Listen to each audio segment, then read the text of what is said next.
वैदिक सभ्यता 1500 ईसा पूर्व 600 ईसा पूर्व। यह तिथि क्रम पाश्चात्य इतिहासकारों ने दिया है।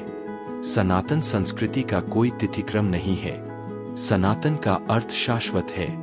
यह सृष्टि के आरंभ से ही है। तिथिक्रम महत्वपूर्ण नहीं। तिथिक्रम पाश्चात्य अवधारणा है। हम विश्वगुरु लोग इसमें विश्वास नहीं रखते। भारत को एक सनातन राष्ट्र माना जाता है क्योंकि यह मानव सभ्यता का पहला राष्ट्र था। श्रीमद् भागवत के पंचम स्कंद में भारत राष्ट्र की स्थापना का वर्णन आता है। भारतीय दर्शन के अनुसार सृष्टि उत्पत्ति के पश्चात ब्रह्मा के मानस पुत्र स्वयंभू मनु ने व्यवस्था संभाली। इनके दो पुत्र प्रियव्रत और उत्तानपाद थे। उत्तानपाद भक्त ध्रुव के पिता थे। इन्हीं प्रियव्रत के 10 पुत्र थे।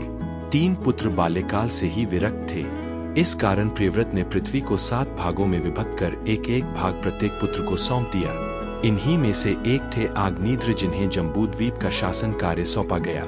वृद्धावस्था में आग्नेयद्र ने अपने 9 पुत्रों को जम्बूद्वीप के विभिन्न 9 स्थानों का शासन दायित्व सौंपा। इन 9 पुत्रों में सबसे बड़े थे नाभि, जिन्हें हिमवर्ष का भूभाग मिला। इन्होंने हिमवर्ष को स्वयं के नाम अजनाब से जोड़कर अजनाब वर्ष प्रचारित किया। यह हिमवर्ष या अजनाब वर्ष ही प्राचीन भारत देश था। राजा नाभि के पुत्र थे ऋषभ। ऋषभदेव के सुपुत्रों में भरत ज्येष्ठ एवं सबसे गुणवान थे। ऋषभदेव ने वानप्रस्थ लेने पर उन्हें राजपाट सौंप दिया। पहले भारतवर्ष का नाम शब्देव के पिता नाभिराज के नाम पर अजनाब वर्ष प्रसिद्ध था। भरत के नाम से ही लोग अजनाब खंड को भारतवर्ष कहने लगे। ईसा से कोई 4 सहस्र वर्ष पूर्व भारतवर्ष के मूल पुरुष स्वयंभू मनु उत्पन्न हुए। इनकी 3 पुत्रियां तथा 2 पुत्र हुए। पुत्रों के नाम प्रियव्रत और उत्तानपाद थे। प्रियव्रत के 10 पुत्र हुए। इन्हें प्रियव्रत ने पृथ्वी बांट दी। ज्येष्ठ पुत्र अग्निंद्र को उसने जम्बूद्वीप एशिया दिया।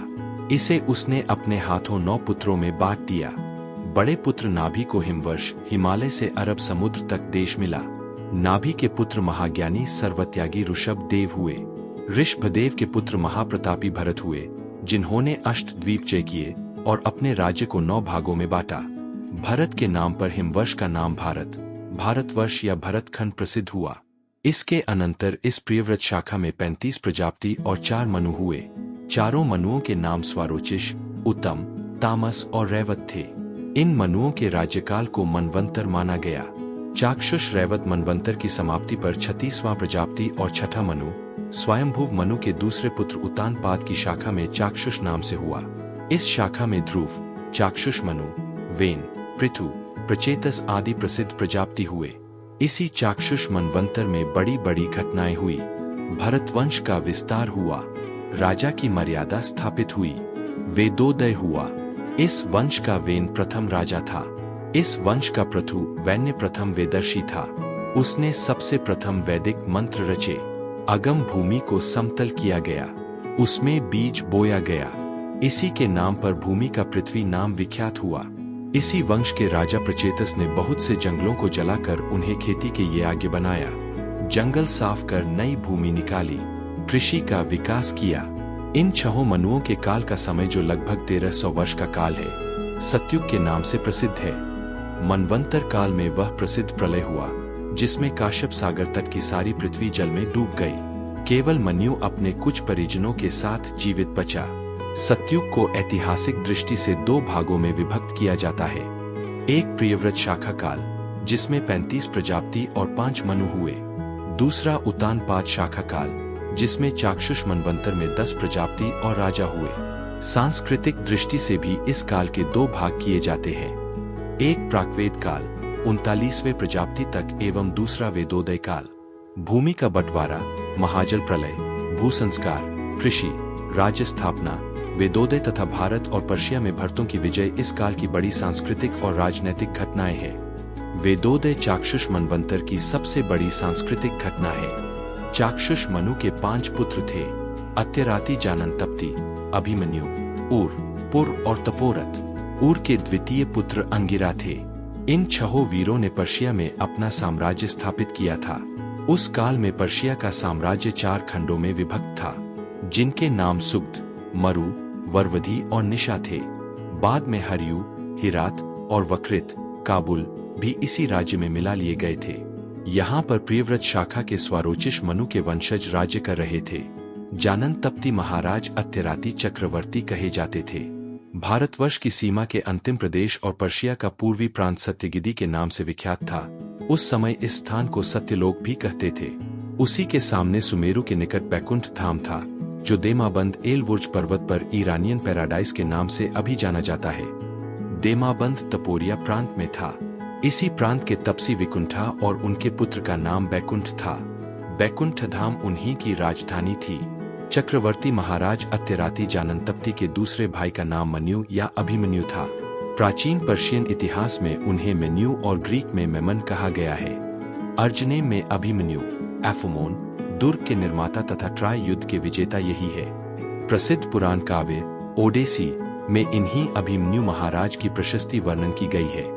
इन्होंने ही सुशा नाम की नगरी बसाई और उसे अपनी राजधानी बनाया। सुशा संसार भर में प्राचीनतम नगरी थी। इसी का नाम मन्युपुरी था। यह मन्युपुरी वरुण देव के समय में सुशा के नाम से विख्यात था। बाद में इंद्रपुरी अमरावती के नाम से विख्यात हुआ। यह प्रसिद्ध नगरी बेरसा नदी के तट पर थी, जो उस काल में सभ्यता का केंद्र थी। चक्रवर्ती महाराज अत्यराती के तीसरे भाई का नाम उर था। इन्होंने अफ्रीका, सीरिया, बेबीलोनिया आदि देशों में विजय प्राप्त किया और ईसा से 2000 वर्ष पूर्व अब्राहम को पद से हटाकर पूर्वी मिस्र में अपना राज्य स्थापित किया था। इस बात का संकेत ईसाइयों के पुराने अहदनामे में मिलता है। उर बेबीलोनिया का ही एक प्रदेश था। प्रसिद्ध अप्सरा उर्वशी इसी उर प्रदेश की थी। ईरान के एक पर्वत का नाम भी उरल है। उर्मिया प्रदेश भी है, जहाँ जोरास्टर का जन्म हुआ था। उर वंशियों के ईरान में उर, पुर और वन ये 3 राज्य स्थापित हुए थे। जल प्रलय से पूर्व बेबीलोनिया में मत्स्य जाति के लोगों का ही राज्य था। यह प्राचीन जाति चिरकाल से उस देश पर शासन करती थी। यह जाति प्रसिद्ध नाविक थी। चाक्षुष मनु के चौथे पुत्र एवं जाननतप्ती महाराजा अत्यराती के भाई का नाम पुर था। इनकी राजधानी एलबुर्ज पर्वत के निकट पुरसिया था। इन्हीं के नाम पर ईरान का नाम पर्शिया पड़ा।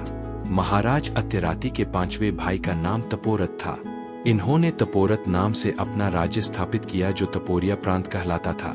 इसी तपोरत प्रदेश में बैकुंठ था, जो देमाबंद पर्वत पर है। तपसी बैकुंठ महाराज तपोरत के ही वंशज थे।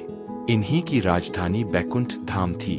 तपोरत के राजा बाद में देमाबंद कहने लगे, जिन्हें हम देवराज कहते हैं। इस तपोरिया भूमि को मजांदिरन भी कहते हैं। जाननतप्ती अत्यराती के वंशज अर्राट थे। आर्मेनिया इनका प्रांत था। अर्राटों ने आगे असुरों से भारी भारी युद्ध किए थे। अर्राट पर्वत भी अत्यराती के नाम पर ही है। सीरिया का नगर अत्यरात, आद्राउट इन्हीं के नाम पर था। उर के पुत्र अंगिरा ने अफ्रीका को जीतकर वहां राज्य स्थापित किया था। अंगिरा पिक्यूना के निर्माता और विजेता यही थे।